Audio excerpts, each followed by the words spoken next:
Does food have the power to reshape society? On today's menu, cuisine can be more than just delicious. In the right hands, it has the power to change lives. Preserving the ancient culture of a Mexican cloud city. Everybody born in the village has the birthright to make their living off of the natural resources of the village. Empowering Vietnamese street kids through the craft of cuisine. Every student here says that koto saved their life. Revitalizing a small town in upstate Vermont. When I first started thinking about what's going on in Hardwick, I started thinking this is the town that food is going to save.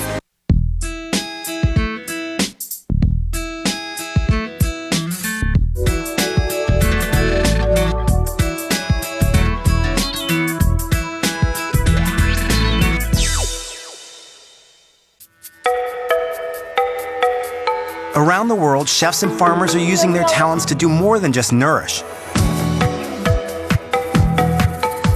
Working collectively, they're discovering that cuisine has the potential to transform lives and revitalize communities. We're in the Sierra Juarez, which is the mountains where Benito Juarez was born. You have to be really careful on this road. With the rains, there's a lot of landslides. There's some big cliffs. If David makes a wrong turn, we're over the edge. We're making a trip to Coajimaloyas, which is a village 10,000 feet high. The name is great because it means the coagulated mole from yesterday's fiesta in the pot. It's part of the group of 8 villages called Pueblos Mancomunados, which means villages that are run by the people. Everybody born in the village has the birthright to make their living off of the natural resources of the village. Working collectively has been a way of life for centuries in the community of Pueblos Mancomunados. The Zapotec Cooperative is one of the best examples of community-based agricultural systems in Mexico. By sharing the land surrounding their 8 villages and bartering with each other for essential goods, residents maintain the communal lifestyle of their ancestors and keep their community strong.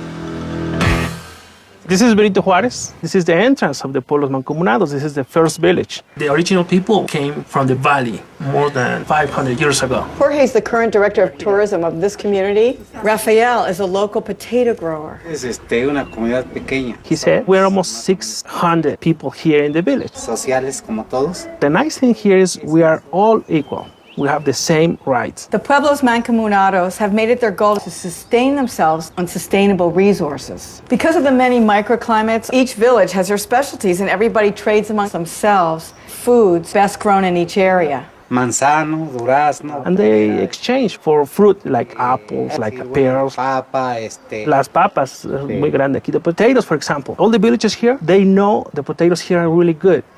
It's papa criolla. Ah, qué bien. Criollo means native to here, native to this area, grown on small plots, and it has a much better flavor. This is very interesting. If you go like 5 minutes down, it's completely different. No? It changed everything. Cloud forest area, and then there's another little microclimate 5 miles down the road. Yeah, with this altitude, you really feel it when you're walking. Instead of keeping these huge agricultural businesses alive, everybody is joining in small little collectives or co-ops to kind of keep this ancient way of subsistence living alive. It smells great in here. Doña Lucia runs a lovely local comedor or eatery. Mira, esta era hierba santa. Together we're making a feast of local food, just perfect for this early autumn. We have stuffed trout empapelado, which means in paper. It's a great lunch.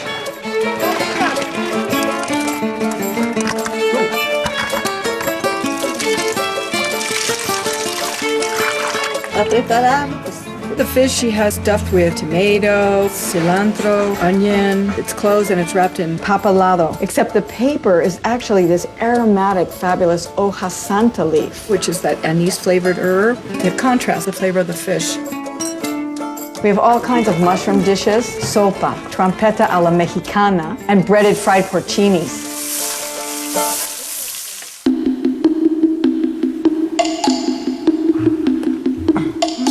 Y que trabaja en... Joel is our guide in the mushroom forest. There's a system here where everybody gets their chance to do different roles that are very important in the village. And Joel learned his craft from a French scientist who was working in this area. For months on end, they would spend 5 or 6 hours a day just searching out mushrooms.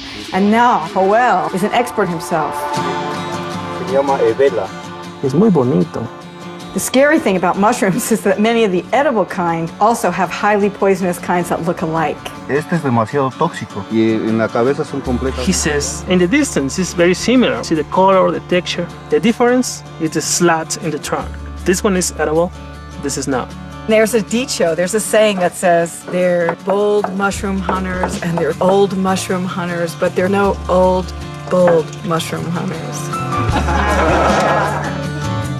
Hay que conocerlos bien porque algunas tienen más toxinas. These are cotton mushroom. This pink one, this is edible, but the yellow one, we can eat this one, but we prefer this. Este lo conocemos como trompeta y es comestible. This is trompeta, trumpet mushroom. He said there is no toxic mushroom that looks like this, so this is very safe to eat. It's like a beautiful orange flower that just grows out of the ground. Los trompetas a la mexicana. For the trompetas a la mexicana, Doña Lucy has to scrape off the bright orange layer as it adds kind of an acidic flavor. A la mexicana. That's with tomato, chilies, onion, cilantro.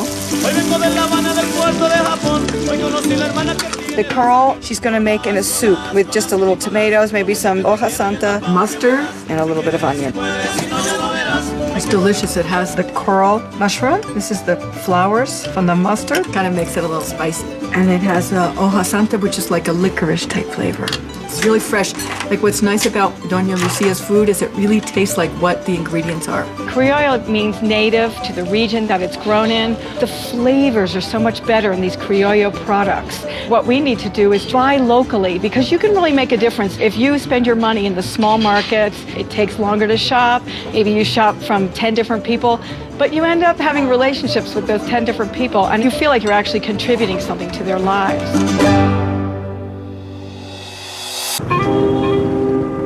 In the late 1990s, a Vietnamese-Australian tour guide, Mr. Jimmy Pham, was shocked to see many street kids around Hanoi City.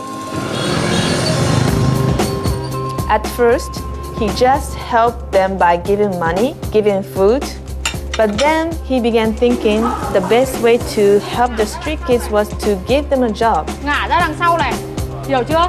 Chứ không phải là nhấc lên như thế này. Every student here says that Koto saved their life. Otherwise, they will be homeless, destitute, maybe even dead. My name is Hoi Lan Dao. I work at Koto Vocational Training Center in Hanoi City, Vietnam. Koto, which stands for No One, Teach One, is a culinary school that gives Vietnamese street kids the skills they need to land jobs in the restaurant industry, encouraging them to stay on as teachers, share their knowledge, and help others in the community. Since 1996, Koto has grown from a sandwich shop to a 120-seat restaurant and training center, with many graduates becoming respected local chefs. Nhớ để ý em nhá. Cái này nó hấp có 5, 3, 4, 5. Xào luôn bằng cái chảo này đi. Ok, và bây giờ mình sẽ đun cái thủy. Hôm nay mình học về phương pháp gì nhỉ? Hấp cái thủy. Today, the students are learning about steaming. Và em phải biết là khi mình hấp cái thủy là mình phải biết là những cái thực phẩm của mình là hấp bao nhiêu, hấp cái thủy. The students are trained in Western cooking and classical European technique. Thế nên là không bị ra cái, nếu mà em quấn như này nó sẽ cái nước, cái rượu này làm gì, nó có cái chất lỏng làm gì để cho nó gì hấp. But Vietnamese food is also taught to hone and perfect the cuisine that all of us grew up with. This is Koto restaurant. All the kids that work here are either current or former students of Koto. It's a popular restaurant in Hanoi with some of the best food in the city.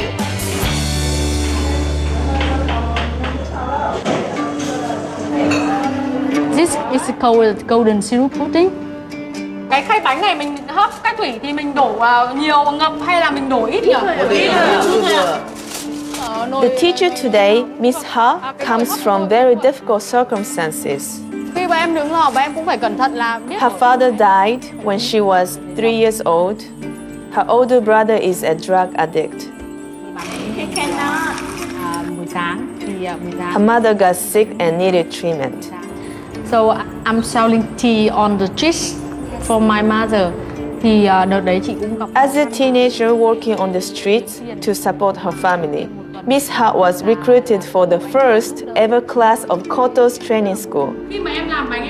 Her mother died, but now she teaches kids in just as difficult circumstances. Bây giờ chị sẽ đổ cái này để cho... One of Miss Ha's favorite things is to take the street food of her childhood and reinvent it with a more modern sophistication. Miss New's family were rice farmers. They were so poor that her parents had to give her, her brother, and sister up for adoption. Cả lớp nghe chị nói này. She decided to become a trainee of Koto to change her life, to get a better future. At the moment, she's the best student in English and in cooking class. Có muốn thử bánh chín chưa? Cần thiết là bọn em cẩn thận bỏng.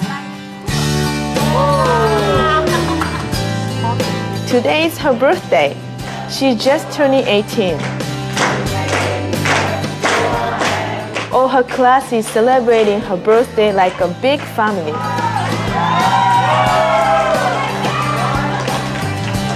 She would like to be a famous cook in the future and then come back to teach at Koto as Miss Ha has done. These students are not only learning to be expert chefs, they are also finding a community they can call home.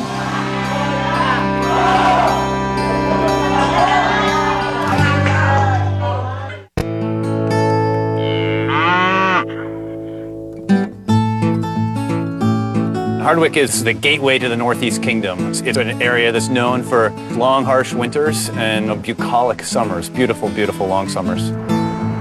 Hardwick was a booming granite town until the early 40s, and since then, it's really had a hard time finding an industry to sustain itself.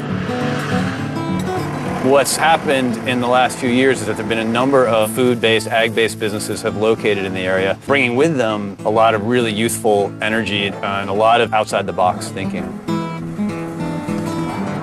When I first started thinking about what's going on in Hardwick, I started thinking that this is the town that food is going to save. My name is Ben Hewitt. I'm a writer by trade. I also own and operate a small farm in Vermont.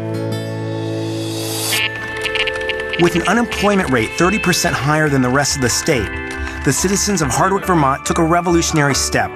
Instead of every man for himself, they brought the collective approach to their town.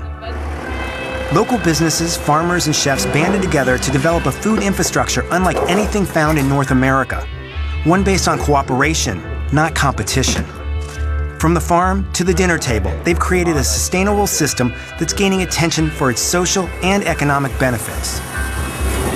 The local foods movement in this country is certainly picking up steam, but I think what's unique about what's going on in Hardwick is that the owners of these businesses are coming together in a way that is collaborative, non-competitive, and supportive.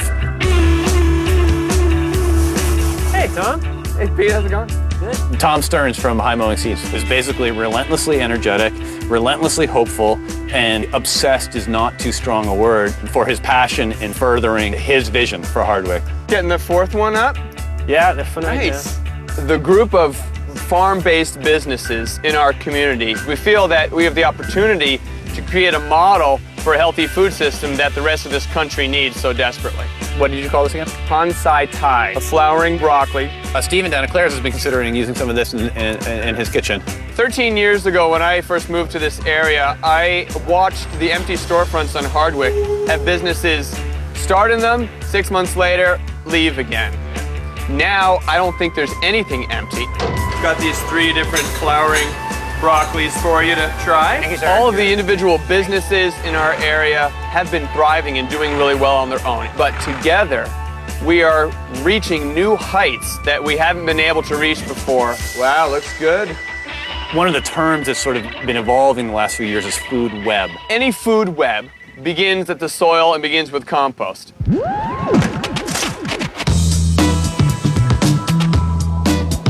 Highfields Institute in Hardwick is a great organization that does research in composting.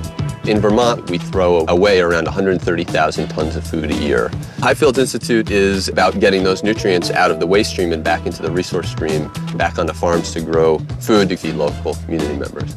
So they supply compost to our farm at High Mowing Seeds. Yeah, this is farmer's gold. We grow the seeds on our place that are adapted to growing in this climate well.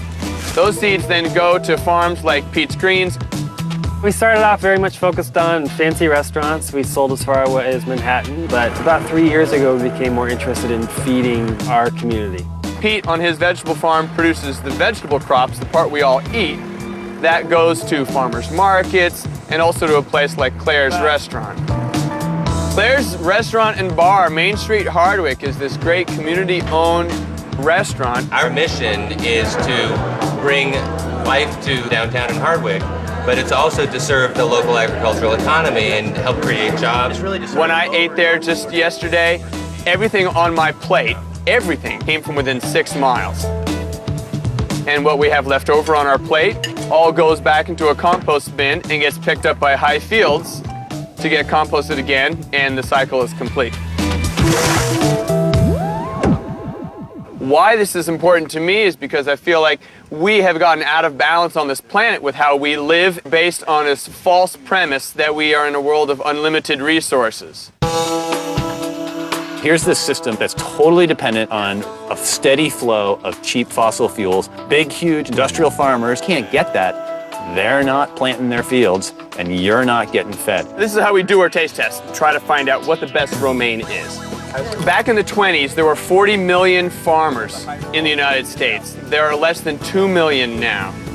We have created a food system that is so large that we've become totally disconnected from it. Doesn't it make sense for us to take back control of the thing that is most essential for our survival? We've got enough seed to grow food for a lot of people. Yeah, very foundation of civilization right there in Tom's hands. It is. I originally conceived this story as sort of the town that food saved. But as I got more into what's going on here, I started to realize that possibly this is the town that's going to save food. And if you take that one step further, you start to realize that it could be the town that's going to save us. Later. Back in Vermont, Tom Stearns pays a visit to Jasper Hill Farm, another essential participant in the Hardwick food web. My name is Matteo Keeler. I'm the head cheesemaker at Jasper Hill Farm, and I manage the cellars at Jasper Hill with my brother Andy. Matteo and Andy Keeler run Jasper Hill Farm. They milk cows, they make cheese, and they also age cheese from soon to be a couple dozen other farmers from around the state. At Jasper Hill Farm, they not only make their own award-winning cheeses, but have built a state-of-the-art facility that works like a cheese bank. That's cool. Local farmers deposit their cheeses in Jasper Hill's vault, taking advantage of their aging technology. Since the value of cheese increases as it matures, the farm plays a vital role in helping Vermont's dairy community sustain themselves economically. It's quite obvious that the small-scale dairy operation, as it's operated in Vermont for decades now, it's going the way of the dinosaur. It doesn't really work that well anymore. And everyone maybe doesn't have to struggle so hard if we can apply some outside-the-box thinking. This is a Tome-style vault. What we're able to do is take the most labor-intensive parts of the process, the aging, and the most daunting marketing, sales, and distribution off the table for a producer and allow them to capture the easiest margin to capture, which is actually turning that milk into cheese. This is Bailey Hazen Blue. This is Jasper Hill's signature and flagship cheese. I tell people that we're in the business of farm viability, that we'll actually do well if the farmers that we're working with succeed and prosper. Wow, that is so creamy. These are cheese mites. Cheese mites are a part of any self-respecting cellar. Is this their poop or? No, that's them, and they feed on the mold that grows on the rind of a natural rinded cheese. When they're done eating the mold, they actually start eating the cheese. So Matteo loves to kill by the trillion. We're doing battle. The group of farm-based businesses in our community are winning awards for the best cheese, the best seeds, the most socially responsible business. This cheese won Best of Show at the American Cheese Society, which is basically the equivalent of winning the World Series of cheese, and allowed us to persuade bankers to part with millions of dollars that enabled us to build this facility. Good job, little cheese. That's right. Some of these businesses are growing to employ 10, 20, even 30 people. That ends up being a pretty large base of employees, and that has a pretty big maximizing effect on the economy. One of the things that's happened very recently in town here that serves as like an affirmation of all that's been going on is the opening of Claire's Bar and Restaurant. Hey, buddy. How are you? Good to see you. Claire's opened this past year, and it's become a gathering place that so many people, I think, in this town were, no pun intended, hungry for. Hey, buddy. Yeah, thanks for coming. It's not uncommon to walk into Claire's on any given night of the week and see 2 or 3 or 4 local food producers sitting there eating each other's food. Welcome to dinner. We're going to meet Annie from the Buffalo Mountain Co-op. 3 of the 4 owners of Claire's are joining us. Andrew Meyer from Vermont Soy Company. And we've got Andy and Mateo Keeler from Jasper Hill Farm. You go around and everybody's doing business with everybody else around the table. I mean, it's a complete web right here. The most exciting thing is that we're just barely starting. This is extremely exciting. I mean, the world is paying attention to what's happening here. There's no pot in this pot. Oh yeah, we believe you now. Whether it's because of economic times, whether it's because of oil, whether it's because of a new administration, the timing is right for what we're doing. And we are working really hard so that this example can be something that helps others in their communities. To Hardwick. To Hardwick. This interconnectedness that we have is something that the rest of this world is going to have to do. The trends and the way things are going is that we are going to be forced to make very, very hard, challenging decisions. If we make these choices now, it's on our own terms. We can do it in a measured and strategic way as opposed to managing a crisis that is going to be at pretty colossal proportions. So if we can figure out how to be better stewards of this place, and through the food system is the best way to learn that, then I feel like we've got a much more hopeful future.